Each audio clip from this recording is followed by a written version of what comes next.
Hello, welcome back to the Why in History. I'm your host, Alexander. If you watched my last video, we talked about why the European theater of World War II started. Now we're going to talk about how the Pacific theater began. To fully understand this, we need to go back in time and focus on Japan for a bit. The Japanese were completely closed off to the world for more than 200 years. This changed when the Americans arrived and forced Japan to open up to trade.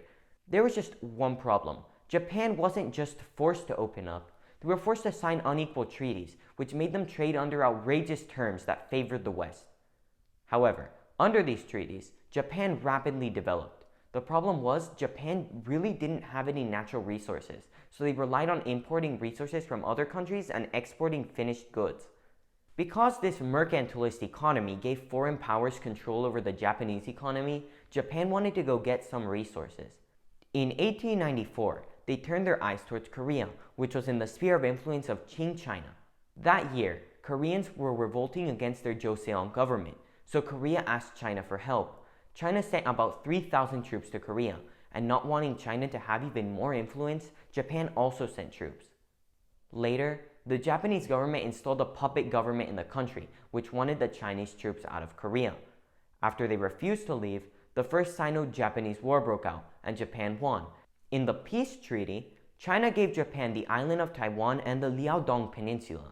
Not long after, Germany, Russia, and France showed up, demanding Japan give China back the peninsula, which Japan did. However, Russia took advantage of China's weakened state and occupied the Liaodong Peninsula along with part of the Chinese region of Manchuria. Germany also occupied a part of China's Shandong Peninsula. These moves angered the Japanese, which led to them making an alliance with Britain in 1902. 2 years later, Japan told Russia that they would recognize Manchuria being in Russia's sphere of influence in exchange for Russia leaving Korea alone. Russia, as Russia does, wanted a buffer between its zone and the Japanese zone, so they refused and demanded Japan get out of the northern part of Korea. Because of this, Japan attacked the Russian fleet in Liaodong, which started the Russo-Japanese War, which Japan won the next year. In the peace settlement, Russia gave Japan their area of southern Manchuria, recognized Japanese influence over Korea, and ceded the southern half of Sakhalin Island to Japan. 5 years later, Japan annexed Korea.